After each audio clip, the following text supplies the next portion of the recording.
ዛሬ ጥር 29 2018 ዓ.ም ነው የዛሬው የዕለታዊ ፕሮግራማችን ነው አሁን ተጀምሯል። በኢትዮጵያ ውስጥ እየተካሄደ ያለው ጦርነት በዚህም በተጨማሪም በአዲስ ሁኔታ እየተዘጋጀንበት ያለው ጦርነት እጅግ በጣም አሳሳቢና አደገኛ ነው ብሎ ዘ ኢኮኖሚስት ዛሬ መረጃዎችን አውጥቷል። እንደዚሁም በአማራ ክልል በተለይ ባለፉት 5 ቀናቶች በከባድ መሳሪያ የታገዘ ከፍተኛ የሆነ ጦርነት ተከስቷል። እሱንም ተከትሎ ንጹሃን ላይ መሳሪያ ያልታጠቁ ላይ እንደዚሁ የመንግስት ኃይሎች ጭፍጨፋ ማድረጋቸውንና ሌሎችም መረጃዎች ይዘን መተናል። የመታሰቢያ ቀጸላ ደረጃ አብቶልና በቴክኒኩ ስራፌል ተዛዙ በጋራ ከናንተ ጋር ቆይታ እናደርጋለን። አብራችሁ ቆዩ። ደረጃ እንኳን ደህና መጣ። እንደምን ውለሃል?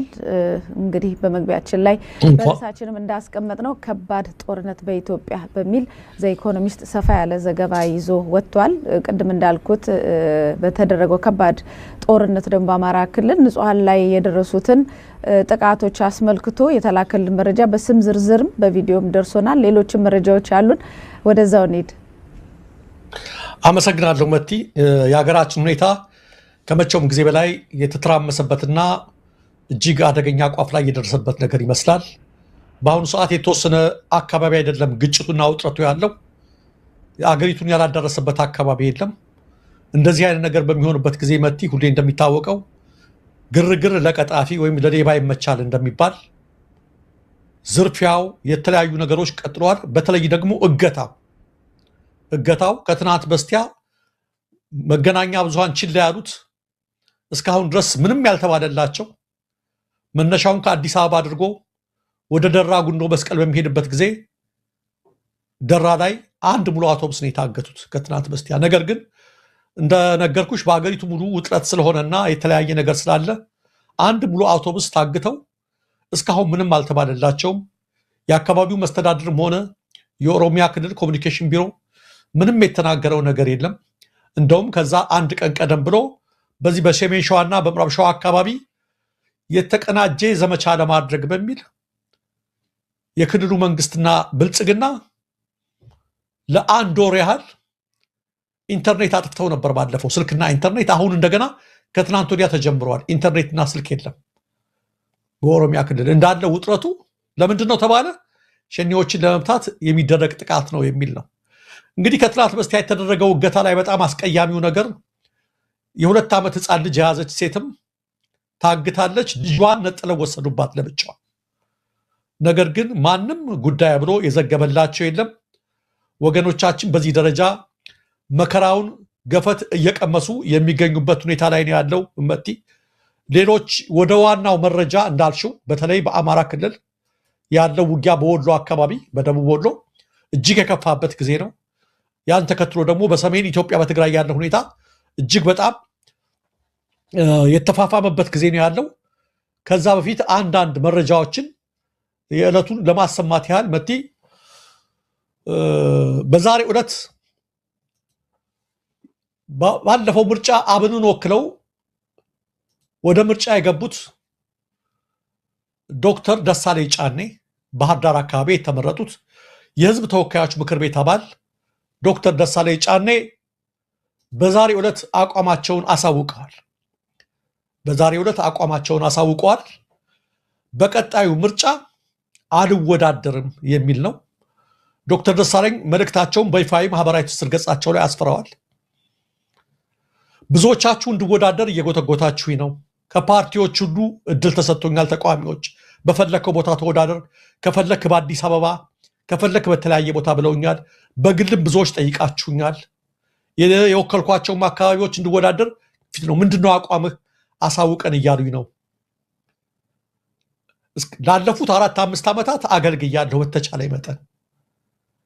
ከእንግዲህ በኋላ ግን አሁን የሚደረገው ምርጫ ነፃና ፍትሃዊ ነው ብዬ ስለማላምን መደላድሉም ጨርሶ ስለሌለ ከቀጣዩ ምርጫ ራሴን አግልያለሁ በማለት ዛሬ በይፋ አሳውቀዋል። በርካቶች አድናቆታቸውን እያጎረፉላቸው ናቸው። በነገራችን ላይ ፐርሰናሊ እኔ በበኩሌም ጽፌላቸዋለሁ ፌስቡክ ላይ ዶክተር ደሳለኝን ይሄን ያህል እንትን አልልም ነበረ፣ ግን አየኋቸው ፓርላማ ከገቡ በኋላ። ፓርላማ ከመግባታቸው በፊት የነበረኝ አመለካከትና ፓርላማ ገብተው ካየኋቸው በኋላ ያለኝ አመለካከት ሙሉ በሙሉ ነው የተቀየረው። በጣም በሳል ናቸው፣ ማቹርድ ናቸው። ከሁሉም በላይ ለሆዳቸው የማይኖሩ የህሊና ሰው መሆናቸውን ስላወቁ በጣም ነው ያከበርኳቸው። ዶክተር ደሳለኝ ጫኔ ብቸኛ ድምፅ ሆነው ነው ያገለገሉት። እርግጠኛ ነኝ መቲ ቢቀጥሉ አሁን ቢወዳደር አሸንፎ ፓርላማ ይገባል። ጥቅማ ጥቅሞቹና ደሞዙን ማግኘት ይችላል። ያን ነገር ቢያደርግ ብዙዎች እየቋመጡ ነው ያን ወንበር ያላገኙት። እሱ ግን ባለፈው ሞክሬያለሁ የቻልኩትን ያህል ካሁን በኋላ ምንም አስተዋጽኦ ለማላደርግበት ነገር ለብልጽግና አዳማቂ አልሆንም እንደማለት ነው። አልገባም፣ አልወዳደርም ያላቸው እና በጣም አከበርኩት። ዳገቱ ላይ ፕሮፌሰር መስፍን እንዳሉት ሰው በጠፋበት ጊዜ ብዙዎች ደጋግሜ እንደምለው ከአራት ሰዓት በኋላ በዳሪ መልክ ለሚወጣ ምስር ወጥ ብኩርናቸውን በሸጡበት ከህዝባቸው መከራና ስቃይ ይልቅ የፈርዖን ፍርፋሪ በልጦባቸው በሚያሽቃብጡበት ሰዓት ላይ ብዙዎች ከትልቅ እስከ ትንሽ፣ ከትንሽ እስከ ትልቅ፣ ከሊቅ እስከ ደቂቅ አብረው እነ ደሳለኝ ጋር ሁሉ ለትግል ተነሳን ያሉት ሁሉ ዓላማቸውን ዘንግተው ጥቅም ሲያባረሩ አጨብጫቢ ሲሆኑ ካዳሚ ሲሆኑ የህዝቡን ዓላማ ሳይስት ዶክተር ደሳለኝ ባለፉት 5 ዓመታት በነበረበት ጊዜ ፓርላማ ትልቁን ጥያቄ ጠቅላይ ሚኒስትሩ ስልጣኑን ይልቀቁ፣ በታሪክ ተወቃሽ እንዳይሆኑ ያስረክቡ ብሎ የጠየቀ በሰበብ አስረውት ነበረ። በኋላ ፈቱት እንጂ እስከ ትናንትና ዕለት ድረስ በዚሁ በፓርላማ አገልግሎቱ እስከ ትናንትና ቀን ድረስ አንድ ድምፅ የምንሰማው እሱን ነበረ። ክርስቲያን ታደለ ከታሰረ በኋላ ትናንትና ዲያቆን ዳንኤል ክብረት የኢቢሲ ቦርድ ሊቀመንበር ሆኖ ሲሾም ቃል በቃል ነው ያለው። ጦርነት የሚያቀጣጥሉ የህዝብን መስተጋበር የሚበጣጥሱ አቀጣጣይ ሰው ናቸው፣ ይሄ ሹመት አይገባቸውም ብሎ ነው የተናገረው። የመጣ ይምጣ ተብሎ የመጣ ይምጣ ብሎ እስከ ትናንትና ዕለት ድረስ። ስለዚህ ይሄ ተርም እስከሚያልቅ ድረስ እስከ ሰኔ ድረስ ባለው ቀጥላለሁ። ከዛ በኋላ ግን በቃኝ፣ በምን ዙሪያ ህዝቤ እንደማገለግል በቅርቡ አሳውቃቸዋለሁ ብሏል። በበኩሌ እኔ ሪስፔክት አክብሬ ያለኝ ቀደም ሲል የነበረኝ አቋም በጣም ነው የተቀየረው። በደሳለኝ ላይ በጣም በሳል ሰው ነው። ከሁሉም በላይ እኔ የገረመኝ የህሊና ሰው በመሆኑ በቃ የህሊና ሰው አብረው አብን ጋር የመጡትን ብዙዎቹን አይተናቸዋል። የህሊና ሰው በመሆኑ መስመሩን ባለመልቀቁ ባስቀመጡበት ቦታ በመገኘቱ በጣም በጣም ነው ያከበርኩት። እርሱም እንግዲህ በቃ ይብሏል። አንዳንድ የብልጽግና አባል የነበሩ ቀደም ሲል በግል እጩ ውስጥ ገብተው የግል እጩ ነን እያሉ መወዳደር ጀምረዋል። ጠዋት በመዝገብ ኒውስ ላይ አቅርቢያቸዋለሁ። አንዳንድ አስቂኞች ማለት ነው። እነሱን ይሞሉበታል አብይ እንጂ ያው ምርጫው ለኛ ምንም አይደለም። እኔ እገሌ የተመረጠ ምናምን የጨረባ ምርጫ ነው፣ ግድም ይሰጠን አይደለም። ነገር ግን ደሳለኝ ለያዘው አቋም የፓርላማ አባል መባል፣ እንደራሴ መባል፣ እዚህ የሚገኘውን ፍርፋሪ መለቃቀም በቃኝ አለ። ይሄ ለብዙዎች ትምህርት የሚሆነው ነውና መቲ ምናልባት በዚህ ላይ የምትዩ ነገር ካለና ወደ ሌላ እንገባለን። እሺ፣ አመሰግናለሁ ዶክተር ደሳለኝ ጫኔ። መቼም በዚህ ባለፉት ዓመታት ውስጥ በፓርላማ ውስጥ ሰው የሆነ ሰው እና ለህዝብ የቆመ ሰው እንዴት መናገር እንዳለበት፣ በምን ጥንካሬ መቆም እንዳለበት፣ በምን ጽናት መቆም እንዳለበት ያለምንም መሰልቸት ቢሰሙትም ባይሰሙትም እስከ መጨረሻው እንዴት መካሄድ እንዳለበት በጥሩ ሁኔታ ያስተማሩ ግለሰብ ናቸው። እንደውም አንዳንድ ጊዜ እኮ ያው ሁሉ ጊዜም የሚናገሩት ነገር እንደማያልፍ እንደማይወሰን የትም ቦታ እንደማይደርስ እኮ ያውቁታል። ግን ቢገባው ለዛ ላለው ለተወካዮች ምክር ቤት አባላት በቴሌቪዥን ለሚያዩ ለምድሪቷም ለጠቅላላው ህዝብ ግን ስህተት የሆኑ ነገሮችን ስህተት ነው፣ ጥሩ የሆኑ ነገሮችን እነዚህ መሆን አለባቸው ብለው ተናግሮ አልፏል። ያ ማለት እስከ መጨረሻው ድረስ ይሄ የተመዘገበ ነው ማለት ነው፣ የሚቀር አይደለም። ነገ ነገሮች ሲለወጡ ነግሬያችሁ ነበርኩ የሚል ነገር ይመጣል። ነገ ደግሞ እንደዚህ አይነት ግለሰቦችን አይተው የሚነሱ ትውልዶች አሉና እዛ አካባቢ ያሉ ሰዎች ሲነግሩኝ ምንድነው አንድ ሁልጊዜ ፖሊሲ ምንም ያው በመንግስት በብልጽግና ይታቀዳል። ከዛ ለማሳለፍ ወደ ፓርላመንት ያመጡታል። ግን የትም ምንም አይደርስም፣ ምንም የሚመጣ አዲስ ነገር የለም። ሁሉም እጃቸውን አውጥተው ያጸድቁታል። ማንኛውንም ነገር ከላይ የሚባለውን በአብዛኛው እንደሚታወቀው ተቃዋሚ ያለ ሲባል ሁሉም ግር ብሎ እዛ ያለው ተወካይ ሁሉ እጁን ዝም ብሎ በማውጣትና በማውረድ ብቻ እና የተጻፈለትን በማንበብ ብቻ የሚተውነው ጠቅላላ ዞር ብለው እሱን ነው የሚያለው the whole house ማለት ነው ወደሱ ዞሮ ነው የሚያዩት እና ካሜራዎቹም ይዘጋጃሉ ጋዜጠኞቹና ካሜራዎቹ ተቃዋሚ ያለ ሲባል ካሜራቸውን ወደሱ ነው የሚያዞሩት አንደኛው በቃ ካለሱ ሌላ ተቃዋሚ የለም ሁሉ ነገር ዝም ብሎ ነው የሚጸድቀው ይሄ መንግስት ፐርፌክት ነው የሚሉ ናቸው ሌሎቹ ማለት ነው ሁለተኛው ግን እስከ ማሳቀቅ ድረስ እስከ ማሸማቀቅ ድረስ እየሳቁ ያንጓጥጡ ምናምን ነው የሚያዩትና የትም ካልደረሰ ከዚህ በኋላ አንደኛ በዚህ ምርጫ ብሳተፍ ለምርጫው እውቅና መስጠት ይሆንብኛል ሁለተኛ ምንም ለውጥ የሚመጣ ነገር የለም እናገራለሁ እመክራለሁ ድምጼን አሰማለሁ ነገር ግን አብዛኛዎቹ ወይም 90% የመንግስት አካላትና የመንግስት ነገር ብቻ የሚሰሙ ከህዝብ ጎን የማይቆሙ ስላልሆኑ የኔ ድምጽ ምንም የሚያመጣው ለውጥ የለም ስለዚህ ከዚህ የተሻለ ማገለግልበት ቦታ አረጋለሁን ማለት ትልቅ ክብር የሚያሰጥ ነገር ነው በጣም ማዝነው ግን ከዚህ በኋላ ለይምሰል ካልሆነ እኛን ሊያታልሉ የሚወጡ ካልሆኑ በስተቀር ህዝብን ወክለው የሚወጡ ድምጾች ሙሉ በሙሉ ተዘጉ ማለት ነው ዶክተር ደሳለኝ ብቻ አይደሉም ሌላ አንዱ ለሰዎች አሉ ሶስት ሰዎች አሉ እንዲህ ያሉ መጀመሪያ ከፊታቸው ከጎናቸው እነ አቶ ክርስቲያን ታደለ ጥያቄ ተጠየቁ ብለው ጠቅላይ ሚኒስትሩ ይሄው አስሮ ያሰቃያቸው ነው ያለው ሌላው ደግሞ የቀሩት እሳቸው ነበሩ አንድ ባንድ ተብሎ ያንን ድምጽ ማጥፋት ሂደት ተካሂዷል ስለዚህ በቃ ይሄ ነገር ይብቃኝ በሌላ መንገድ ለውጥ በማመጣበት እንቅስቃሴ ላይ ልራመድ ነው የሚለው እኔ በእስከዛሬ ፓርላመንት ውስጥ በነበራቸው ቆይታ በጣም ደስ ብሎኛል ሁሉ ጊዜም በዚህ ሁኔታ ቢያንስ በሰላማዊ መንገድ እስከ መጨረሻው ድረስ የሚሞክሩ የታገሉ ሰዎችም መኖራቸውንና መንግስት ሰላማዊ እንዳልሆነ የትም እንደማያደርስ በዚህ በኩል የመጡትን ጥያቄዎችም እንደማያስተናግድ ሞክረው አሳይተውናል ከዚህ በኋላ ምርጫም ቢካሄድ በዚህም ተሞክሮ በሁሉም ተሞክሮ እኔ ያልኩት ብቻ ነው የሚሆነው ያለ መንግስት ምርጫ ተመርጫለሁ ብለው ቁጭ ቢል መቼም ህዝብ ሁሉ የሚስቅበት እንጂ ሌላ የሚመጣ ነገር ስለሌለ እኛም የግለሰቡን ውሳኔም አክብረንም መቀበላችንን በዚሁ አጋጣሚ ለማሳሰብ ነው ብዙ ሰዎችም ፎቶአቸውን እየለጠፉ ያለው ነገር ምስክርነት እየሰጡ ይገኛሉ ደረጀ ወደ ሌላ መረጃ እንቀጥል ልክ ነው መቲ ያስታውሰሽ መጽሐፍ ቅዱስ ከመልካም ሽቱ ይልቅ መልካም ስም ይሻላል ይላል ሁሉም ያልፋል መቲ ኃይለ ሥላሴ ያልፈዋል መንግስቱ አልፈዋል መለስ አልፈዋል አብይም ያልፋሉ የሚኖረው ህያው ሆኖ ምንድነው መልካም ስም ብቻ ነው ነገ ጧት በታሪክ የምትናገሪው ህሊና ነው የሚኖረው ዛሬ ኮብራ ስለነዱ ቪኤት ስለነዱ አይደለም ትልቁ በክብር የሚኖረው መልካም ስም ነው ለልጆች የምታስቀሪው ስም ማለት ነው ለዚህ ነው ደሳለኝና ከበርኳቸው የፓርላማ አባላት ውስጥ ትዝ ያለኝ ነገር አሁን አይተሽ ከሆነ ሰሞኑን አብይ ሲናገሩ መቀሌን እኛ ታደግናት ሲሉ ሸዋ የዛሬ 3 ዓመት መቀሌን በሻሻ አደረግናትም ሲሉ ሸዋ እና በአንድ ወቅት ፕሮፌሰር መራራ ጉዲና ምንድነው ትተኛላችሁ ፓርላማ ላይ ይባላልሳ ተብለው ሲጠየቁ ምን እነዚህ የገዢ ፓርቲ አባላት እያጨበጨቡ ብቻ አስተግሯል አሉ የተባለው እሱን ነው ያስታወሰኝ ስራቸው ማጨብጨብ ብቻ ሆነ ሌላው ደግሞ አንቺ ያስታወስሽኝ አሁን ምንድነው ተቃዋሚ ከተባለ ሁሉም ወደ ደሳለኝ ይዞራሉ ወይም አንዳንዶቹ አንጓጥጣሉ እስቲ ትዝ ያለኝ ነገር እኔ ቢት ሪፖርተር ነበርኩ ፓርላማ ላይ ታስታውሽ ከሆነ በያዴግ ጊዜ ሻለቃ አድማሱ መላኩ ነበሩ ብቸኛ ተቃዋሚ በሆነ ባልሆነ በሁሉም ነገር ይቃወሙ ነበር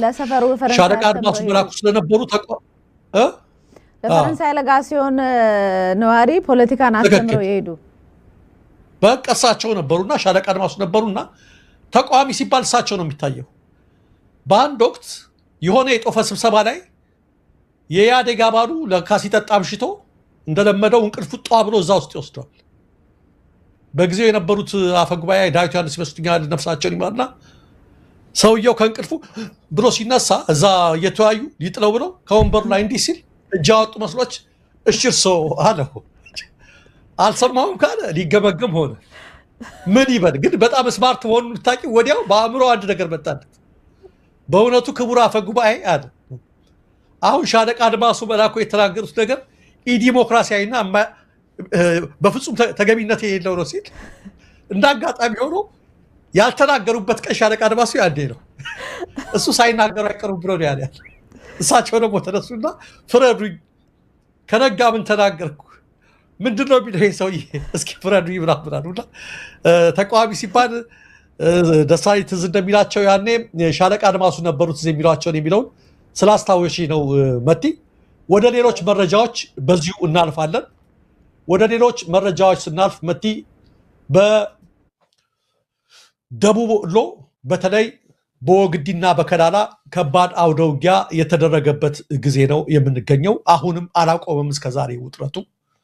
በጣም በጣም ከባድ ውጊያ ነው እየተደረገ ያለው። በተለይ የወግዲው ውጊያ በጣም ከፍተኛ ነው።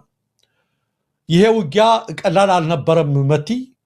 ከ60 በላይ ወታደራዊ ተሽከርካሪዎችን የሞሉ 60 መኪና ወታደር በትልልቅ ማለት ነው 60 መኪና ወታደር ጀነራል ዘውዱ ሰጣርጌን፣ ጀነራል ሞሲሳንና ሌላ አንድ ጀነራልን ስማቸውን ዘነጋሁት ቀጥሎ 3 ጀነራሎች የመሩት ነው። ይሄ ጦርነት 3ቱ ጀነራሎች ብቻ መምራታቸው አይደለም።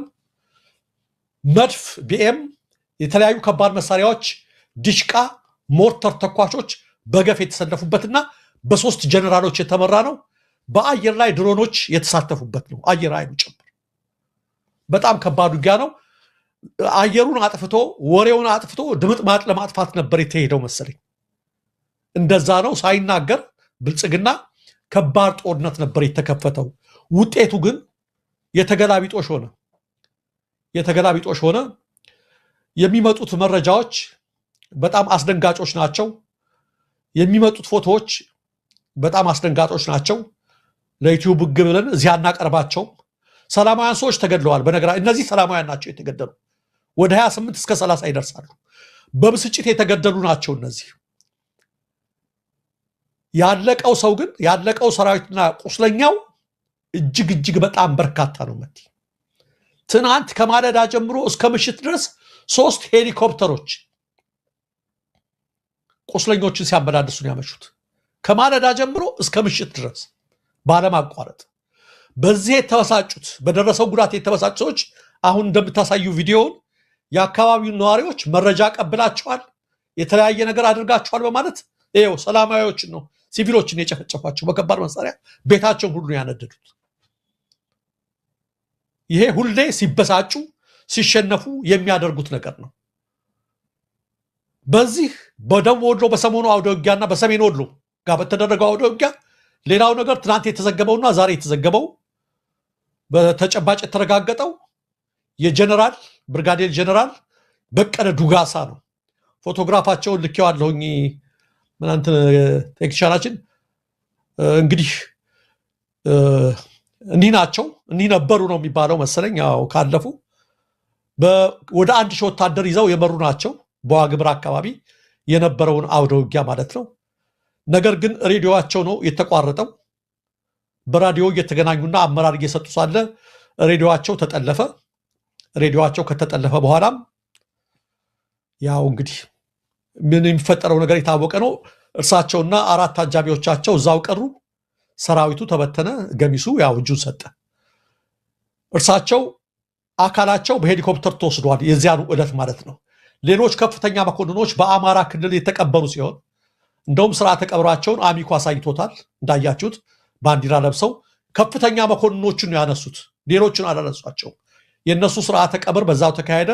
የጀነራል በቀለ ዱጋሳ አስከሬን ወደ አዲስ አበባ ሄዷል። እንግዲህ ወደ ትውልድ ቀያቸው እንደሚሄድ ነው የሚገመተው መቲ።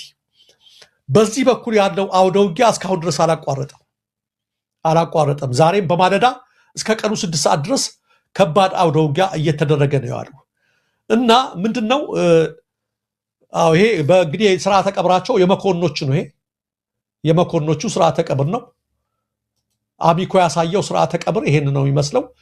ግን የሚያሳዝነው የፋኖ አመራሮችም ሲናገሩ ተራ ወታደሮቹ ሳያነሷቸው ነው ሄዱት። ተራ ወታደሮቹ ሳያነሳቸው እነሱም ብቻ ነው ይዘዋቸው የሄዱትና ይሄ በጣም አሳዛኝ ነገር ነው። ሌላው በዛሬው ዕለት በዚሁ አቅጣጫ የቀጠለ ውጊያ አለ። በሰሜን ወሎ አካባቢ ከዋግምራ ወደ ዞን ወደ ጋዚብላ ወረዳ ላልኪው ከተማ ተንቀሳቅሶ ነበር። ዛሬ ብዛት ያለው ኃይል ከዋግምራ ብሔረሰብ አስተዳደር ዞን ወደ ጋዚብላ ወረዳ ላልኪው ከተማ በድሽቃ በሞርተር በብሬን ተኳሾች የታጀበ ወደ ከነዚህ ቦታ ተነስቶ ወደ ዘው ማርያም ቀበሌ በሶስት አቅጣጫዎች የገባ ኃይል ነበር። ውጊያው ቀጥሎ ማለት ነው ቀጥሎ ነበር። ነገር ግን እዛ አካባቢ የሚንቀሳቀሱት በምኒልክ ዕዝ የላስታ ጀነራል አሳምነው ጽጌ ኮር አካል የሆኑት የጀነራል ኃይሉ ከበደ ክፍለ ጦር ኃይሎች በወሰዱት የመልሶ ማጥቃት ጥቃት ከባድ ቁሳዊና ሰብአዊ ኪሳራ ነው መከላከያው የደረሰበት። እስከ ቀኑ 6 ሰዓት ድረስ ከፍተኛ ትንቅንቅ መድረጉና አካባቢው ቅልጥ ባለ ጦርነት መደባለቁን ተመልክቷል። በሶስት አቅጣጫ የገባው መከላከያ በሶስት አቅጣጫ ተቆርጦ በፋኖች ብቻ ሳይሆን እርስ በርሱን በመታኮሱ ነው ከባድ ጉዳት የደረሰው። ከጥቃቱ ከተረፈው ኃይል ግማሹ ባገኘው አቅጣጫ ሲሸሽ፣ ገሚሱ በመጣበት መንገድ ተመልሷል። በውጊያው ቁጥራቸው በውል ያልታወቀ ወታደሮችና ልዩ ጦር መሳሪያዎች በምርኮ ገቢ ሆነዋል የሚል ነው። ይሄ እንግዲህ በትንሹ የሸዋውን የምኑን የተለያየውን ነገር እንትን አላደረግንም። የወሎ አካባቢ ሰሞኑን የቀጠለው አውደ ውጊያ ነው። ከወሎ ስንሻገር መቲ መረጃውን ለመስጠት ያህል ባጭሩ አሁንም የቲዲኤፍ የሚባሉት በነ ጀነራል ጻድቃን ገብረተንሳይና በእናቶ ጌታቸው ረዳ የሚመሩት ኃይሎች የትግራይ ከተሞችን እየተቆጣጠርን ነው ብለው አውጥተዋል። ዛሬ አንዳንድ የትግራይ ከተሞችን ህወሓትን በማስለቀቅ እየተቆጣጠርን ነው፣ በገባንበት ከተማ ህዝብ በገፍ እየተቀበለን ነው በደስታ በርካታ ደግሞ ወጣቶች እየተቀላቀሉ ነው የሚል መግለጫ አውጥተዋል። አውደ ውጊያው ቀጥሏል። ነገር ግን ከህወሓቶች በኩል የወጣው መረጃ እንደሚያመለክተው ደግሞ በርካታ ወጣቶች በግዳጅ ታፍሰው የነበሩ በነ ጻድቃን ቡድን ከምድብ ቦታቸው ጠፍተው ወደ የቤታቸው መሄዳቸውን ወደ ትግራይ ክልል መግባታቸውን እየሰማን ነው። የሆነ ሆኖ በሰሜን ኢትዮጵያ ያለው ጦርነት ተባብሶ ነው የቀጠለው። ሌተናል ጀነራል ታደሰ ወረደ በቅርቡ ያሉትን ሰምተሽ ከሆነ ከአፋር ክልል እየተነሱ እነዚህ ኃይሎች ጥቃታቸውን ወደ ትግራይ የሚቀጥሉ ከሆነ ከባድ ውጊያና ጠብ የምንፈጥረው ከአፋር ክልላዊ መንግስትና ከፌደራል መንግስቱ ጋር ነው በማለት አስጠንቅቀዋል። ስለዚህ በጣም በጣም እየከፋ ሂዷል በሰሜን ኢትዮጵያ በኩል ያለው ሁኔታ ላይ። ከዚሁ ጋር ተያይዞ ከባድ ነገር ዛሬ ዘ ኢኮኖሚስት ባወጣው ነገር ላይ ተመለከትሽው አንድ መረጃ ወጥቶ ነበር ትናንትናና ከትናንት በስቲያ ከታማኝ ባለስልጣናት ኢትዮጵያ ይውና ኢንቺስ ኢቨር ክሎዘር ቱ ዋር ወደ ጦርነት እየቀረበች ነው ኢትዮጵያ፣ በቃ ከባድ ጦርነት ሊፈነዳ ነው እያለ ነው የሰሜን ኢትዮጵያውን ማለት ነው። ይሄ ነገር ከመሆኑ በፊት በትናንትናው ዕለት ጠቅላይ ሚኒስትር አብይ አህመድ ለህወሓቶች ሽምግልና መላካቸውን ተሰምቷል። በማናቸውም ነገር ለመደራደር ዝግጁ ነኝ በማለት ማለት ነው። በማናቸውም ነገር ዝግጁ ነኝ በማለት መልእክት ልከዋል ለሽማግሌዎች። ዛሬ ዘ ኢኮኖሚስት ግን ይዞት የወጣው መረጃ እየተዘጋጁ መሆናቸውን በሴራ የሚያሳይ ነው። ምንድነው የሚለው ዘ ኢኮኖሚስት? ሰሞኑን አፍሪካ ህብረት አቁሙ ባላቸው መሰረት አቁሟል እና ለማደራደር ጥያቄ አቅርበዋል ሁለቱን የአፍሪካ ህብረት። ህወሓት ቢቀበልም የኢትዮጵያ መንግስት ወይም የብልጽግና መንግስት አፍሪካ ህብረትን በውስጥ ጉዳያችን ላይ ጣልቃ እንድገቡ አንፈልግም፣ ራሳችንን እንፈተዋለን ማለት የአፍሪካ ህብረትን የድርድር ጥያቄ ውድቅ አድርጓል የኢትዮጵያ መንግስት ይላል ዘ ኢኮኖሚስት። እኔ አይደለም ያልኩት። ቀጠለና ይሄው ተከትሎ እስካሁን ታይቶ በማይታወቅ ሁኔታ የመጀመሪያው ዙር ሲስፋየር ከተደረገ በኋላ የመጀመሪያው ዙር የትግራይና የህወሓትና የፌደራል መንግስት ጦርነት ካለቀ በኋላ ታይቶ በማይታወቅ ሁኔታ ብዛት ያለው ሰራዊት ወደ ትግራይ ድንበር ተጠግቷል ይላል። ማን ነው የሚለው? ዘ ኢኮኖሚስት። ለዚህ ነው ከፍተኛ የመንግስት ምንጮች ነግረውት ነው።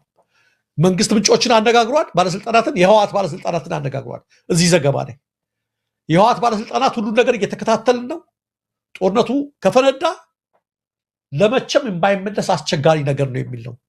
በኢትዮጵያ መንግስት በኩል ያለው ስጋት ደግሞ ህወሓቶች ወልቃይትን ከቆረጡብኝ ነገሮች ሁሉ ያከትማሉ የሚል ነው። የሱዳን ኮሪደር ይገኛል የሚል ነው። ሰሞኑን ህወሓቶች በጠለምትና በወልቃይት ያደረጉትን ማጥቃት የኢትዮጵያ መንግስት እንደ ሙከራ ቸክ ለማድረጊያ እንደፈጠሩት አድርጎ ነው የሚያምኑት። ባለስልጣናት እንግዲህ ያነጋግሮ ነው ይችን ትንኮሳ አደረጉ፣ አሁን ለከባድ ጦርነት እየተዘጋጁ ነው ብለው ያምናል የኢትዮጵያ መንግስት ብልጽግና በእነሱ በኩል ነው። እና ከፍተኛ ብዛት ያለው ሰራዊት በድንበሮች ላይ ተቀምጧል የሚል ነው። ሌላው በኢትዮጵያና እንደገና በትግራይ በኤርትራ መካከል ተመሳሳይ ነገር ነው ያለው። ሁለቱም ኃይላቸውን እያስቀጉ ነው ይላል። በዚህ ሁኔታ ላይ ነው አብይ ሽምግልና የላኩት። ስለዚህ ህወሓቶች መቼም ያው ነቄ ናቸው። እነሱም ያውቁታል ይሄን ብልጠት ስለሚያውቁት የሚታደሉ አይደሉም። ያን ነገር ቢልኩም ነገሮች ግን በጣም በጣም አስከፊ ደረጃ ላይ ደርሰዋል። እንግዲህ ቅድም ሲጀምር ሰምተሽኛል መቲ፣ በኦሮሚያ ክልል የታገቱ አሉ። እንደገና ኢንተርኔት የጠፋበት ቦታ አለ። ዘመቻ ለማካሄድ ኢንተርኔትና ስልክ ቤኒሻንጉል እና ጋምቤላ ተነጋግረናል። የሰዓት እላፊ አዋጅ መደንገጉን ጋምቤላ ላይ። አማራ ክልል የነገርኩሽ ነው። በትግራይ ያለው ሁኔታ እየተነጋገርን ነው። ይህን ተከትሎ አርበኛ ዘመነ ካሴ ከትናንት በስቲያ ወደ ቤኒሻንጉል አምርቶ ነበር። እዛ በማምራት ከቤኒሻንጉል ፋኖች ጋር ድርድር በማድረግ በኢትዮጵያ አንድነት በሚያመሳስላቸው ጉዳይ ላይ በአንድነት ለመስራት ህብረት ፈጥረዋል። ከዛ ሆኖ ገልጿል። እግረ መንገዱንም ታግተው የነበሩ 10 ሴቶች መንግስት ረስቷቸው የነበሩ 10 ሴቶችን አስለቅቆ መጥቷል። ነገር ግን ይሄ ውጥረት እየከፋ ስለመጣ ምንድነው ያሉት የብልጽግና አክቲቪስቶችና ደጋፊዎች ከሱዳን ጋር ሄደ ዘመነ ኢትዮጵያን ሊያጠቃ የሚል ስም ማጥፋት ነገር ሲያሰራጩ ነበር ይከረም። ነገር ግን እውነታው እንደዛ አይደለም። እኛ እንደተናገርነው ነው። ይሄው እዚህ ላይ ተመልክተነዋል። እንደውም ሴቶቹን ሲያስፈታቸውም ያለው ፎቶግራፍ አለ ካለ ብታሳዩት። ከነሱ ጋር ህብረት ከፈጠረ በኋላ የታገቱትን ሴቶች በማስፈታት ወደዚህ መጥቷል። ይሄን ሁሉ የምናሳየው ለምንድን ነው መቲ? ሰላም አደረግነው፣ ጽንፈኛውን አስፈታ ነው፣ ሁሉ ነገር አብቅቷል እየተባለ በየቀኑ ያለማቋረጥ ፕሮፓጋንዳ ቢሰራም መሬት ላይ ያለው ነገር እጅግ በጣም ስለከፋ ሊደበቅ የማይችል ሊፈነዳ የደረሰ ውጥረት ተንሰራፍቷል። ከመቼውም ጊዜ በላይ ከፍተኛ ጭንቀት ላይ ነው ብልጽግና፣ ከመቼውም ጊዜ በላይ። ምክንያቱም ይሄ ነገር የመጨረሻ ነው የሚሆነው። ለዚህም ይመስላል በትናንትናው ዕለት በፈለጋችሁት ነገር ኢቭን ትራንዚሽናል ገቨርንመንት የሚል ነው የሰማነው ከባለስልጣን። አብይ የሽግግር መንግስት ሲባል እንዴት እንደሚቆጣ ታውቃላችሁ። ኦፌኮች ጋር የተጣላው ለዘመናት በዚህ ጥያቄያቸውን ስላላነሱ ነው። እስክንድር ነጋ ጋር ጦርነት ገፍታለን ያለው በዚህ ምክንያት ነው። ይህን ነገር አታንሱብኝ የስልጣን ጥያቄ ነው በሚል ነው። የሽግግር መንግስት የሚባል ነገር መስሚያችን ጥጥ ነው የሚለው፣ አይወድም ይሄን ነገር። አሁን ግን ይሄን ጉድ በዚህ እንኳ ነገር ለመነጋገር ጥሩ ነን አለ። በደሳለኝና በዶክተር ደሳለኝና በክርስቲያን የተቆጣው እባክዎን ለባዳራዳ መንግስት አስረክቡ ስላለ ነው። አሁን ግን ለምንድን ነው ጭንቀት አይሏል። በጣም በርካታ ሰራዊት ሄዷል፣ በዚህ በኩል ደግሞ ሽምግልና ሄዷል የሚል ነው። ነገር ግን የሚበርድ ነገር አይደለም። አሁን እኔና አንቺ ልንገባ ስንል መቲ ውይይት ላይ የመከላከያ ገጽ በይፋ ገጹ ብዛት ያለው መሳሪያ ደርድሮ ከመቀሌ ለጽንፈኛው ኃይል ሲላክ ተያዘ የሚል እንግዲህ እየጋለ ነው ነገሩ። ተያዘ የሚል ነገር ከመቀሌ ከህወሓት ዘንድ ወደዛ እየተላከ የሚል ነገር አለ። ይሄ ጽምዶ የሚለው ነገር በጣም አስጨንቋቸዋል። በኋላ ብንመጣበት እሱ ነው እናየዋለን። አብይ ፓርላማቸውን በትንሹ ስለምናየው ማለት ነው። እሱን ለማድረግ ነው። እሱ በጣም አስጨንቋቸዋል። ይሄ የሰሜኑ ህብረት አንድነት ፈጠሩ፣ ቅንጅት ፈጠሩ የሚባለው ነገር በንግግር በተለያየ ነገር ቢያደርጉትም ሊሳካ ስላልቻለ ያስጨነቃቸው ይመስለኛል። እንደው መረጃዎቹን በግርድፉ ለማቅረብ ያህል ነው መቲ። አመሰግናለሁ ደረጀ። ምናልባት ዲቴል የተወሰኑ ነገሮች ላይ ለመሄድ በጀነራል አድማሱ አለሙና በጀነራል ዘውዱ ሰጣርጌ የሚመራው 11ኛ እዝ እና ቀጠናው ላይ የተሰማረው ሪፐብሊካን ጋርድ ነው ደቡብ ወሎ ዞን ወግዲ ወረዳ ከንጉስ ሚካኤል አሊ ኮር መብረቅ ክፍለ ጦር ጋር ከባድ ተጋድሎ እያደረገ የነበረው ነውና ከዛ ላይ የነበሩትን ሁኔታዎች አንተ ገልጸሃቸዋል። በዋናነት ግን ደግሞ እኔ በጣም ያሳሰበኝ ለመላው የኢትዮጵያ ሕዝብ መቼስ የገጠመ ገጥሟል፣ ያልገጠመ ለምን እንደሚገደል ማናቀበት አካባቢውን ጨርሶ የመጥላትና የማጥቃት መሆኑን የምታይበትን ነገር ነው። ከዚህም ጋር ተያይዞ ዛሬ በወጣው 4ኛ ቀኑን በያዘው ከባድ ውጊያ አገዛዙ ብልጽግና መከላከያ ሰራዊት ከባድ መሳሪያ በማስወንጨፍ በርካታ ንጹሃንን የጨፈጨፈ ሲሆን ወግዲ ወረዳ ጎረንጅ 016 ቀበሌ ብቻ 6 የአንድ ቤተሰብ አባላት በግፍ በአሰቃቂ ሁኔታ ሞተዋል። በተመሳሳይ በዚሁ በጎረንጅ 014 ቀበሌ አንድ መኖሪያ ቤት ላይ ባረፈ ከባድ መሳሪያ አባት ወዲያውኑ ህይወታቸው ሲያልፍ እናትና ልጅ ከባድ ቁስለኛ ሆነዋል። የምኒልክ እዝ ከፍተኛ አመራር የሆነው አርበኛ ሻለቃ ሀብታሙ ደምሴ ቤተሰቦች መኖሪያ የሆነው መንደር ላይ ብቻ ከ54 ጊዜ በላይ ከባድ መሳሪያ አስወንጭፎ ከባድ ውድመት አድርሷል። ፋሽስቱ አገዛዝ ይልና ይህ እንግዲህ ቀጥታ ከነሱ የተላከው ነው። ብልጽግና ወግዲ ወረዳ በግፍ የጨፈጨፋቸው ጦር መሳሪያ ያልታጠቁ አማሮች ስም ዝርዝርና የሞቱት ብቻ አቶ አለሙ ጌታውን፣ አቶ አህመድ ደረሰ፣ አታላይ መንገሻ፣ አቡሽ አሸብር፣ አረቡ ሙህዬ፣ አየሉ ቡሽራ፣ አብርሃም አሸብር ናቸውና ቀላልና ከባድ ቁስለኛ የሆኑ ደግሞ ሌሎች 28 አሉ እና አህመድ ሻረው፣ ሰይድ አህመድ፣ አሊ ሻረው፣ ሙስጠፋ አህመድ፣ የሱፍ ብርቆ የመሳሰሉት ሁሴን ረምረም፣ ደሴ ካድሬ እያለ ይቀጥላል። እነዚህ ምንም አይነት በጦርነት ውስጥ እጃቸው የሌለ መሳሪያ የሌላቸው ቤታቸው የተቀመጡ ሰዎች ናቸው። እንደው ቤት ውስጥ የተቀመጠ አንድ ቤተሰብ ላይ አንድ ፋኖ አለ ወይም ቤተሰብ አለ ተብሎ እንኳን ከታሰበ እንደዚህ አይነት ነገር እንደው አካባቢውን ለማጥቃትና ለማስደንበር እና ለማጥፋት ካልሆነ እዛ ውስጥ ያሉ ህፃናት አሉ፣ እናትና አባት አሉ፣ ሴቶች አሉ፣ መጫትም ማንም ሊኖር ይችላል ቤት ውስጥ።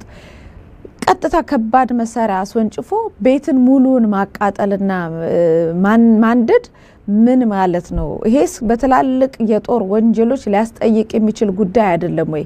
ከዚህ ውጪ ቪዲዮዎቹንና በሁኔታዎች ላይ የደረሰባቸውን ሰዎች ጠቅላላ የቪዲዮ መረጃ እንደደረሰን ወደ እናንተ እንልካለን ተብሏል። ይሄ እንግዲህ ለቅሷቸው ነው የምታዩቸው ምስኪን የገጠር ሰዎች ምንም በማያውቁት ሁኔታ የገጠመ ፋኖ ኃይል አለ። የመንግስት ኃይል ደግሞ ይዋጋል። እነሱ ግን ቤታቸው በተቀመጡበት ከባባድ መሳሪያ እየገደላቸውና እየጨረሳቸው ያለ ነው። አይኑ አሁን ካድሬዎቹ አንዳንዴ ይሄንን ያደረጉት ፋኖዎቹ አርፈው ቢቀመጡ ኖሮ ሰው እዚያ ይገደልም ነበር ይላሉ።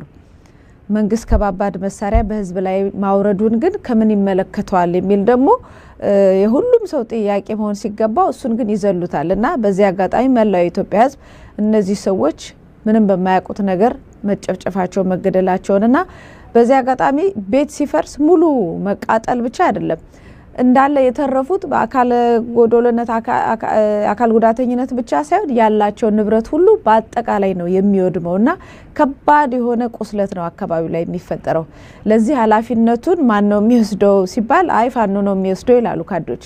እኛ ግን ሀገር አስተዳድራለሁ የሚል መንግስት፣ ይሄንንም የተኮሰው መንግስት፣ መለየት ያቃተው መንግስትና የሚጠፋውን ጥፋትም በምንም መልኩ አያገባኝም ብሎ ያለ ምንም ኃላፊነት የሚያጠፋው መንግስት ኃላፊነት አለበት ብዬ ነው የማስበው። ደረጀ በጣም የሚያሳዝን ነው። የመከራው ጊዜ ገና ነው ይመስላል። በተለይ ህዝብ ላይ የሚተኮሰው ነገር እጅግ በጣም እየከፋ ነው የሚሄደው።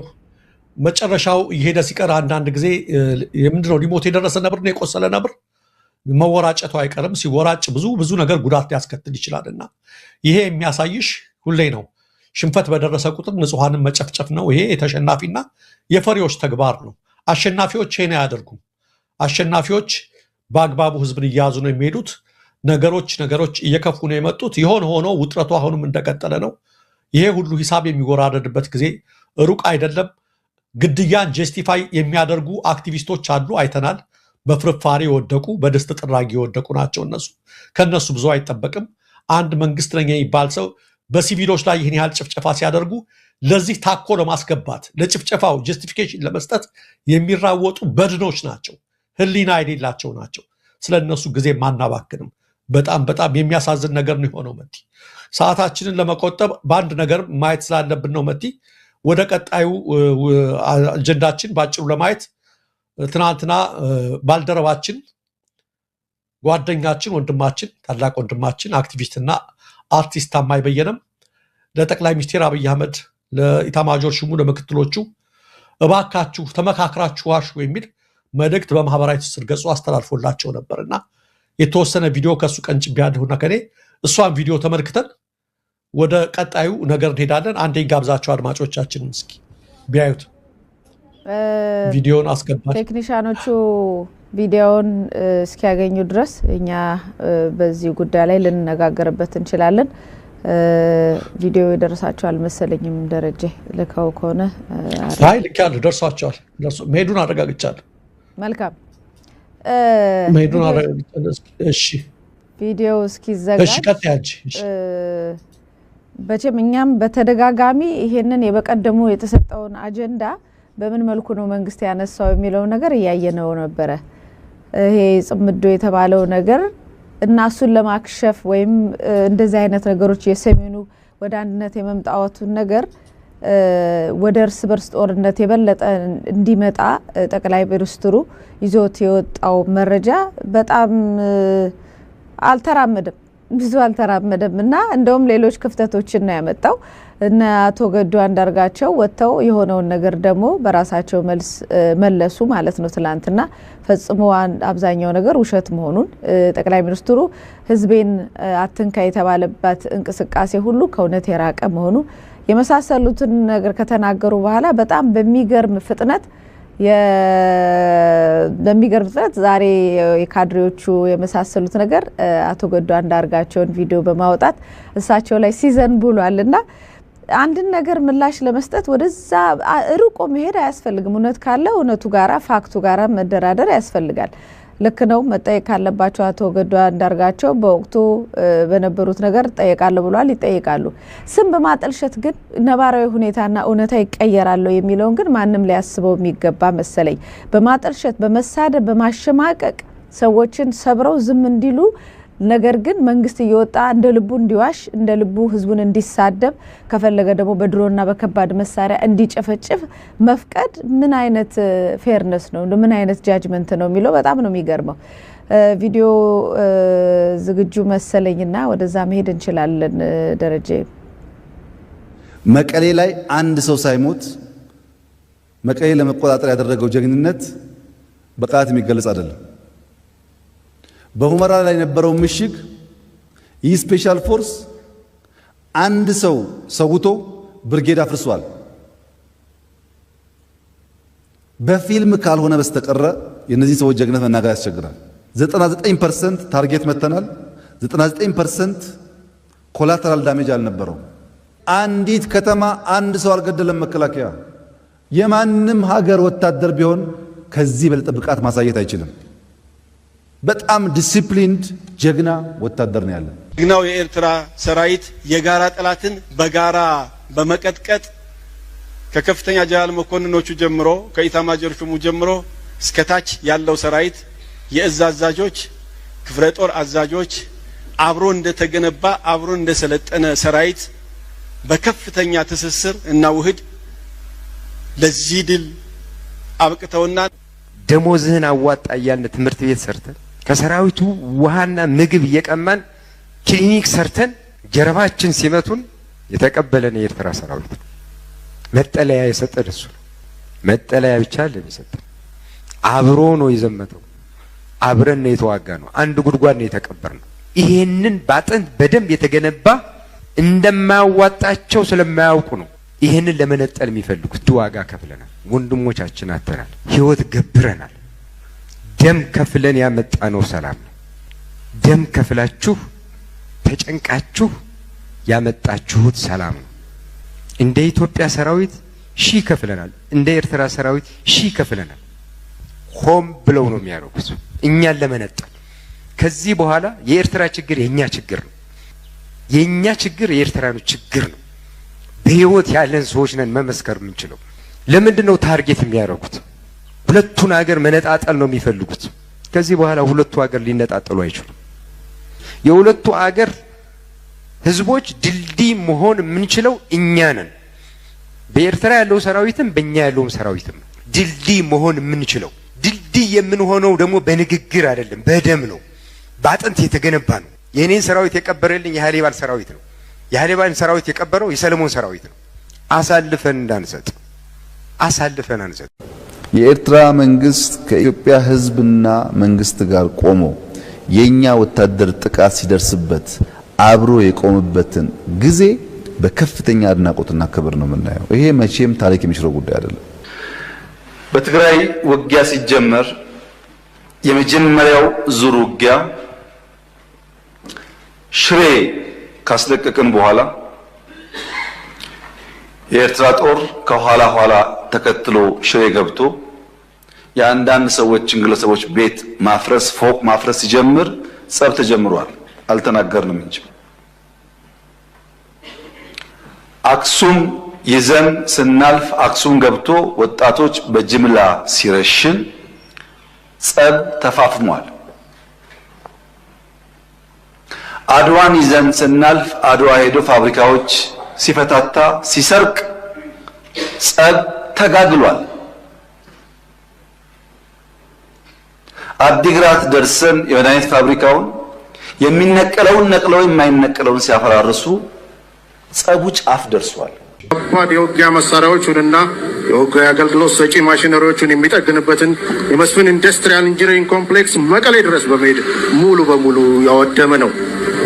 የጁንታው ኃይል የተለያዩ ወታደራዊ አልባሳትን እያመረተ ለእኩይ ተግባሩ ይጠቀምበት የነበረን አልማዳ ጨርቃጨርቅና ጋርመንት ፋብሪካ አድዋ ድረስ በመሄድ ከጥቅም ውጪ ያደረጉ ናቸው። አዲግራት ደርሰን የመድኃኒት ፋብሪካውን የሚነቀለውን ነቅለው የማይነቀለውን ሲያፈራርሱ ጸቡ ጫፍ ደርሷል። ከባድ የውጊያ መሳሪያዎቹንና የውጊያ አገልግሎት ሰጪ ማሽነሪዎቹን የሚጠግንበትን የመስፍን ኢንዱስትሪያል ኢንጂነሪንግ ኮምፕሌክስ መቀሌ ድረስ በመሄድ ሙሉ በሙሉ ያወደመ ነው። የጁንታው ኃይል የተለያዩ ወታደራዊ አልባሳትን እያመረተ ለእኩይ ተግባሩ ይጠቀምበት የነበረን አልማዳ ጨርቃጨርቅና ጋርመንት ፋብሪካ አድዋ ድረስ በመሄድ ከጥቅም ውጪ ያደረጉ ናቸው።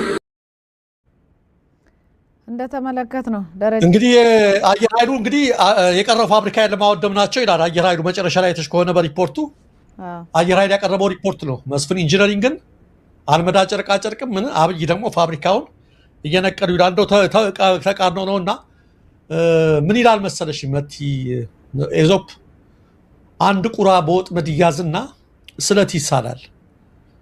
ከዚህ ወጥመድ ያመለጥኩ እንደሆነ እጣን አጭልስልሃለሁ ብሎ ለአጵሎስ አምላክ ተሳለና ስለቱ ሲደርስለት ሳያደርስ ቀረ፣ እጣኑ ሳያጨስ ቀረ። በሌላ ጊዜ እንደገና በወጥመድ ተያዘና አሁን ያ እንትን ይብለኛልና ወደ ሌላው አምላክ ሄደ፣ ወደ አጵሎስ ወደ ሄርሜስ ሄደ። ወደ ሄርሜስ ሄዶ ወዳልተሳለው ከዚህ ወጥመድ ብትልኝ እጣን አጨሳለሁ አለው እና ሄርሜስ ያውቅ ስለነበር ያኛውን አንተ ለአጵሎስ ያልታመንክ ለኔም አትታመንም የመጀመሪያውን ሳትፈጽም አሁን አለ እና ኢትዮጵያም ውስጥ እርግጥ አንድ እንትን ድሮ አስታውሳለሁኝ ስለት የሚሸውዱ ሰዎች አሉ እግዚአብሔርን። አንድ ሰውዬ ጊዮርጊስ ጋር የሆነ ነገር አይደርስም ያለው ስለት ተሳለ። ሰምተሽ ከሆነ እንትን ከደረሰልኝ ይሄ ስለት በሬን ሽጬ ነው የምሰጥህ አለው። በሬን ሽጬ ነው የምሸጠው ለአንተ ሲለው ብዙ ሳይቆይ ያ ስለት ድንገት ደረሰለት ሰውዬው። የተሳለው ደግሞ ያለውን አንድ በሬ ነው። ምን ያድርግ? ስለት ነው። ፒያሳ ጊዮርጊስ ጋር ይዞ ወጣ በሬውን ግን ብቻውን ይዞ አልወጣም። መቲ ከዚች ጋር ምን ይዞ ወጣ? ዶሮ ትንሽ እና ዋጋው ምን ብሎ ለጠፈበት? በሬው 10 ብር ዶሮ 1000 ብር ይላል። ሊገዛው አንድ ሰው እየመጣና ርካሽ ነው ብሎ እንደረ እሺ በሬው ሽጥ ተነጣጥለው አይሸጡም። ሁለቱ ተነጣጥለው አይሸጡም። ታዲያ እኮ አምታታዋል የበሬው ዋጋ እንደዚህ እዚህ ላይ አቃይረው ሲለው ምን አገባ ሰውዬ እንዳታጣለህ ከገዛህ በሬውን በ10 ብር ዶሮውን በ10,000 ብር ግዛ፣ በ1,000 ብር ግዛ። በሬውን በ1,000 ዶሮውን በ10 ብር ማለት ነው። አላልኩም ሊያጣለው ነው። ለምን ያልተባልከውን ታወራለህ? ኃይለኛ ጠብ ፈጠሩ። በሱ ቤት ምን እያደረገ ነው? እግዚአብሔርን እየኮሸወደ ነው። መጨረሻ ላይ በቃ እሺ አንድ ላይ እሺ 1,010 ማለት ነው ብሎ ይሰጠው። አንድ ላይ አትበለኝ ነጣጥለህ ስጠኝ። የበሬው 10 ብር የዶሮ 1,000 ብር እያልክ ነጣጥለህ ስጠኝ አለው እና ሲሰጠው ጊዮርጊስ እያየ ነው አይደል? ይኸው ይሄ በሬው ይሄ ዶሮ እያለ ስለት ለመሸወድ ይሞክራል። በቃል ታማኝ አለመሆን ማለት ነው። እና አብይ ናቸው ያስታወሱኝ ይሄ ቅድሞ የቁራው ነገር። ዛሬ አክቲቪስቶቻቸው ብዙ ሲጽፉ አየሁኝ። አቶ ገዱ ላይ ታዘው ነው ከአንድ አካባቢ ነው ጽሁፉ የሚመጣው አይቼዋለሁኝ። እና ፋሲል ጋር ስናወራ ስስቅ ነበረ። የፓርላማው ቀን አብይ የተናገሩ ቀን ገዱን ምስክርነት ሲጠሩት ገዱን መጥራታቸው አይደለም የገረመኝ እኔ ከኮንቴክስቱ ከአውዱ ውጭ ስንሳሳቂ በጣም ሳቂ የመጣው ማተብ ካላቸው የምትለው ነገር የሚጠቀሙባት ዘዴ ነች። አቶ ገዱ ማተብ ያውቃሉ። አየህ የኢትዮጵያ ሕዝብ ሙስሊሙም ክርስቲያኑም አማኝ ነው። ለማተቡ ለምኑ የሚባል ነገር አለ። በዚች ለመግባት ነው የፈለጉት። ከንትኑ ጋር እኮ አያያዝም። ስንስቅ ነበርኛና ይቼ ማተብ ጉዳይ አለና ዛሬ ባይተሽ ከሆነ ገዱ ማተባቸውን በጥሰው ይላሉ አንዳንዶቹ። ዋናው ነገር መቲ ግመል ሰርቀው አጎንብሰው ይቻላል ወይ ነው? እውነቱን እናውራ። በሻሻን መቀሌን በሻሻ አደረግ ነው አሉ አብይ ራሳቸው። እንደው በትንሹ ለማስታወስ ያህል መቀሌን በሻሻ አድርገነዋል ያለው አሁን ትግራይን አላወደምንም ለትግራይ ጥብቅና ቆሜያለሁ ቢሉ በቃላቸው በአንደበታቸው ነው። ይሄ እኮ ብቻ አይደለም መቲ የትግራይ ሴቶች ተደፈሩ ሲባል በፓርላማ ላይ እነሱ በወንድ ነው የተደፈሩት፣ የኛ ወታደሮች በሳንጃ ነው የተደፈሩት ብለው አስገድዶ መደፈር እኮ አቅለውታል። ብዙ ሪከርድ አለ። ብዙ በዚህ ጉዳይ ላይ አብይ የሆነ ታክቲክ እጠቀማለሁኝ አማራውንና ይሄ ፋኖንቱን ማጣላት ፋኖም እንዲተፋ በህዝብ ህዋቶች እንዴት አማራውን እንደጎዱ አድርጌ ያሳይና እነሱ ጋር ከተባበረ ይሄ ጽምዶ አስተፋቸዋለሁ ብለው ነው የመጡት። እንግዲህ እና ደግሞ በኤርትራና በእንትን መካከል ብለው ራሳቸው ጋር የጋበዙት ጦር አሁን ያሰማ ነው። ይሄን ሁሉ ነገር ተናገረው መቲ በዛ ክፉ የኤርትራ ህዝብና መንግስት ባይቆም ኖሮ ምን ይውጠን ነበር ነው ያሉት። የት እንገባ ነበር? ይሄን ባሉበት ሁኔታ ላይ የጀነራል ብርሃኑ ጁላን የፊልድ ማርሻል ብርሃኑ ጁላን ቆርጠነው ነው ማለት ተኮሰባቸው፣ ተነኮሳቸው፣ ራሳቸውን ተከላከሉ እንጂ እነሱ አልመቱም እያሉ ለኤርትራ ሰራዊትና ያን ያህል ምስጋና ያሳሽቆደጉሉ የኮንዲሽ ሁሉ ነገር ሲያደርጉ አንዳንዴ እኮ የምትሸውጅበትን ነገር ማወቅ አለብሽ። ምንም ሾርት ሚሞሪ ብንባል በሳቸው ይሄን ያህል መናቅ የለብንም። ገና በሁለት በሶስት ዓመት ገና የፈሰሰው ደም ሳይደርቅ ገና የተናገሩት ንግግር ጆሮ ላይ እያቃጨለ ምንድን ነው የሚባለው? አሉና ከአውዱ ውጭ ልኬው ነበረ አሉ። እንደውም ገዱ አላኩኝም ብለው አንቺ ቅድም እንዳልሽው በተቃራኒ ወደ ትግራይ ያላቸውን አመለካከት ተናገሩ። ይሄ ሁሉ ያደረጉት ለምንድን ነው? በራሳቸው ጊዜ ነው። አብይ አሁን ገዱን ቢልኩ እንደው እሳቸው እንዳሉት ሆኖ እንኳን ገዱ አውድቀው ነበር ቢሉ ምን ትርፍ አለው? መቲ እስኪ እውነቱን ንገረኝ። ከዛ ሁሉ ጦርነት፣ ከዛ ሁሉ ሰጥ ገባ፣ ከዛ ሁሉ ንግግር በኋላ አብይ ምን ሊያተርፉ ነው ገዱ ምስክርነት የጠሩት? እሺ አውድቀው ነበረ ህዝቤን አትንካ ብለው ነበር ሲባል ምን ትርፍ አለው? ምንም እኮ ትርፍ የለውም። በቃላቸው የተናገሩት በተግባር ያደረጉት እድሜ ለቴክኖሎጂ ዘመን ተከምሮ በየቪዲዮ ተቀምጧል። ሁሉም ነገር ገና እርጥብ ነው፣ ገና ትኩስ ነው። በዚህ ሁኔታ ላይ እንዴት እንደዛ ይደረጋል? ገዱም ደግሞ ምስክርነት አርፈው ነው የተቀመጡት እኮ መቲ እሳቸው ኮስተት አርፈው ዝም ብለው እኮ ተቀምጠዋል። ምስክር ብለሽ ስጠሪያቸው ደግሞ ምንድነው የሚያደርጉት? ያዩትንና የሰሙትን ነው የሚመሰክሩት። ምስክር እንግዲህ ምስክር ከጠሩ ብለው ነው የጀመሩት። ያለውን ነገር ተናገር ብለው ከጋበዙኝ ኢንቫይት ካደረጉኝ ያለው ነገር ይሄ ነው። እንደውም እርስዎ እኮ የትግራይን ህዝብ ካሁን በኋላ ሰባብረነዋል፣ እንክትክቱን አውጥተነዋል፣ አይነሳም፣ የትግራይ ህዝብ ከማን ስለሚበልጥ ነው እያሉ ይሄን ነው እኮ ያሉ። በግል እረስተውት ከሆነ ለኢሳያስ ደግሞ አድርስልኝ ያሉ ጥንቃቄ እናድርግ፣ ሌሎች ኃይሎች እንዳያጠቁን እንዳይከሱን ያን እናድርግ፣ ምን ምክክር ነው ያሉት። እሱን አድርሼ እንደውት ስመለስ በስልክ ነግሬዎታለሁ አሉ። ምስክር ተብለሽ ስትጠሪ አንቺ ያላየሽው መመስከር የለብሽም። የሚያስታውሱትና ይሄን ነው የሚዘዝቁትና ያኛው ግን ፈጽሞ ነጭ ውሸት ነው አሉ። ስህተት ነው፣ ቅጥፈት ነው። ያለችው አንዲት እውነት አሉ ራሳቸው ምስክርነት የተጠሩት ያለችው አንዲት እውነት ኤርትራ መሄዴ ብቻ ነው፣ አስመራ መሄዴ ብቻ ነው። ከዛ ውጭ ያለው ነገር ያሁሉ ጋርቤጅ ነው፣ ውሸት ነው አለን። ለምንድን ነው ግን የተፈጠረው? የማይሆን እንዴ ቲፒኤልኤፎች እኮ ስማርት ናቸው። ይሄ እንደነ ጌታቸው አሁን ለንትን ብሎ ጠጋ ጠጋ እያለ ሁሉ ነገር እያወቀ እንዳላወቀ ሆኖ ብልጽግና ለስልጣን ለሹመት ያለው ተዋቸው እንጂ ፍርፋሪ የሚጠብቀውን እንዴ 27 ዓመት እኮ መንግስትነት ቀላል አይደለም። ከ27 ዓመት በፊት እኮ ጫካ ውስጥ ብዙ ነገር የለመዱ ናቸው። እንኳን ይችልና ሌላ ብዙ ነገር የሚያውቁ ናቸው። የአማራ ህዝብ ሲሆን ሌላውስ ቢሆን እንዴት በእንደዚህ በቀሽም ሎጂክና በቀሽም ትርክት አዲስ ትርክት ይሄ ሁሉ ዝም ማለት ሲገባ ግን እኔ አንድ ነገር አልኩ መቲ አንድ ነገር አልኩ። ለምን ዝም አላሉ ሲሉ ነበር የመጀመሪያው ቀን ዛሬ ጻፉ እንጂ ነጥብ እንደጣሉ ገብቷቸዋል። ሁሉ ነጥብ እንደጣሉ ገብቷቸዋል። ኢቲቪ ሁሉ የዲያስፖራው በጠቅላይ ሚኒስትራችን ሪፖርት ላይ የተንጫጫ ፕሮግራም ሰርቶብናል። ለምን ዝም እንዳላስባለ ግን እኔ ይገባኛል። አቶ ገዱ የጻፉት ደብዳቤ ላይ አይተሽ ከሆነ አብይን ያን የሚያሳስባቸው የትግራይ ህዝብን አትንካድግ የሚለው ጉዳይ አይደለም። በተደጋጋሚ ስንገናኝ እንዳየኋቸው ትልቁ ትኩረታቸውና ጭንቀታቸው ከውጭ ኃይሎች ከምዕራባውያን በተለይ እና ከሰብአዊ መብት ተሟጋቾች ጄኖሳይድ ፈጽማችኋል የሚለው ክስ በዝቶ ስለነበረ እሱ እንደመከላከል ላይ እሱ ነበር ያስጨነቃቸው። አያችሁ፣ በቅርቡ ጌታቸው ረዳ አልጀዚራ ጋር ቀርቦ ተመልከቱ። ጄኖሳይድ ተፈጽሟል አልተፈጸመም የሚል ጥያቄ ነበር ዋናው አወዛጋቢው። አብይን ያስጨንቃቸው በጊዜው ከዛ ውጭ የሚያስጨንቃቸው ነገር የለም። ህዝቤን አትንካ የሚል ነገር የለም። እሱ ነበር የሚያስጨንቃቸው አለ። ምን ልልሽ ነው መቴ? ዛሬም እረፍት የነሳቸው እሱ ነው ልልሽ። ምን ይላል መጽሐፍ በመጀመሪያ ላይ? ቃየል ወንድሙን አቤልን ከገደለ በኋላ ምን ተብሎ ነው የተረገመው? ተቅበዝባዥ ሁን ነው ያለው። የወንድምህ የአቤል ደም ይጮሃል፣ የንጹህ ደም ይጮሃል፣ ደም የሚያፈሱ ሁሉ ይቅበዘበዛሉ የሚል ነው መጽሐፍ። እና እረፍት ነው እንጂ አንድ በማይሆን ትርክት መምጣታቸው ያስጨንቃቸው፣ ሁለት ገዱ ብለው ራሳቸው ምስክር መጥራታቸው። ይሄ እረፍት ከማጣት ነው፣ ካለመረጋጋት ነው፣ ከመጨነቅ የመጣ ነው። ካመጣሹ ማርያም ታምጣሻሉና ገዱ ደግሞ ያን ሁሉ ጉድ አወጡትና ብዙ ሚስጥር ነው ያወጡት እንደተመለከትሽውና ይሄ የመጨረሻው የጭንቀት ጊዜ ይመስለኛል ለአገዛዙ ባለስልጣናት የሚል ነው ምት